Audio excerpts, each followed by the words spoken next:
দেশের উন্নয়ন কি হবে সেটা আমরা জানি না, তবে ভাই ব্যক্তি উন্নয়নে এই মুহূর্তে সারা বাংলাদেশের রাজনৈতিক দলগুলো ব্যস্ত। সংস্কার টংস্কার এগুলো আসলে মৌখিক কথা হলেও প্রত্যেকটা সংস্কারের সাথে বলেন, আগামী দিনে ক্ষমতামুখী রাজনৈতিক দলগুলো বলেন, সবার টার্গেট হচ্ছে ক্ষমতা, টাকা পয়সা, প্রতিপত্তি। এর বাহিরে আসলে বাংলাদেশ নিয়ে আমরা কে কতটুকু ভাবি সন্দেহজনক। কারণ এই জুলাই আগস্ট অভ্যুত্থানের স্পিরিট থেকে যে রাজনৈতিক দলটার উৎপত্তি হয়েছে এনসিপি, তারা নিজেরাই কতটা সৎ সঠিক পথে আছে, দেশ জনগণের পথে আছে। বিএনপি যেমন জানতে চাইছে ডক্টর মোহাম্মদ ইউনূসকে কোন জনগণ বলছে যে আমরা খুশি আছি, তো আমরাও বলতে চাই এনসিপিও যখন বলে জনগণ জনগণ, কোন জনগণ? কারণ এই দেশে তো জনগণও বিভক্ত রাজনৈতিক দলে। কথা বলছি, যেই পরিমাণ মাইর খাইছে এনসিপির নেতা কর্মীরা, মারছে কারা? বিএনপির। তারা কি বলছে? জি আর সৈনিক এক হও বইলে কিন্তু মাইর শুরু করছে। এখন এই মারামারির ইস্যুটার মধ্যে প্রধান জিনিসটা এখানে যেই কারণে হয়েছে ক্ষমতা, আর কিছুই না। বাগেরহাটের মোংলায় এনসিপির শ্রমিক সমাবেশে বিএনপি সমর্থিত শ্রমিকদের হামলার ঘটনা ঘটেছে। এবার বুঝছেন কারা কারা খেলছে, যে এনসিপির শ্রমিক বনাম বিএনপির শ্রমিক।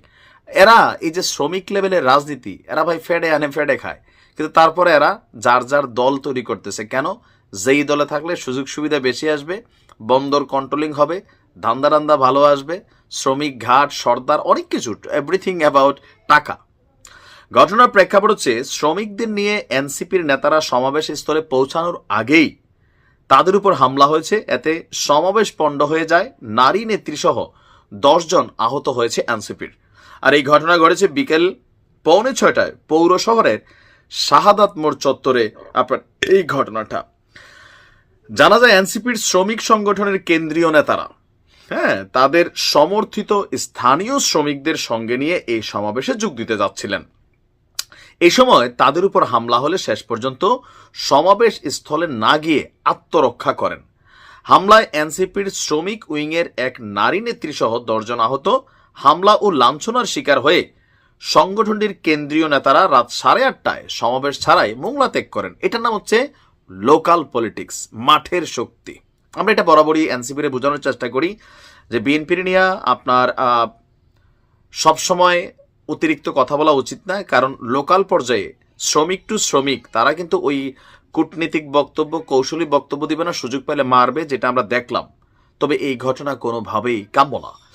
আপনার এনসিপির শ্রমিক উইং এর কেন্দ্রীয় নেতাদের অভিযোগ, জিআর সৈনিক এক হও স্লোগান দিয়ে বিএনপির নেতৃত্বাধীন দুষ্কৃতকারীরা, কেন বিএনপির যারা নেতৃত্বাধীন দুষ্কৃতকারী কেন হয়ে গেল? তারাও তো শ্রমিক। এখন আপনাদের মার্সে দেখে দুষ্কৃতকারী নাকি? আসলে বিষয়টা হচ্ছে সবাই শ্রমিক, তাদের উপর ন্যাক্কারজনক হামলা চালায়।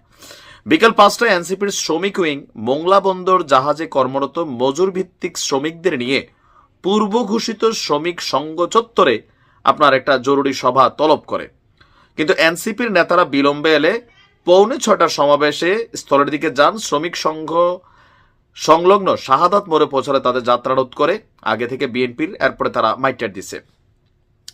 এখন দেখেন সারা বাংলাদেশে এত শ্রমিক আছে, তো কেন এনসিপি গিয়া এই মোংলা বন্দরের শ্রমিক নেয়া? এর আগে হান্নান মাসুদ সহ বেশ কয়েকজনের নামে অভিযোগ আছে, তারা মোংলা বন্দরটার মানে কন্ট্রোলিং তারা নিয়ে নিছেন। কেন?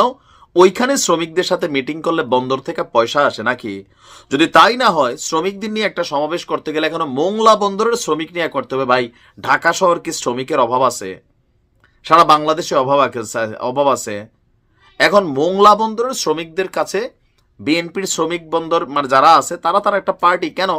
এতদিন যারা খাইতে পারে না, আওয়ামী লীগ বেসিক ছিল, আওয়ামী লীগ চলে গেছে, এখন মাঠটা খালি। তো সেই খালি মাঠে এনসিপি, ইউনূস সাহেব ক্ষমতায় থাকা, তারাও অনেক বড় প্রভাবশীল। বিএনপি আগামী দিনে আসবে ক্ষমতায়, প্রভাবশীল। তো এই দুই গ্রুপ খাওয়া খাওয়ি নিয়ে লাগছে, এখানে অন্য কিছু না।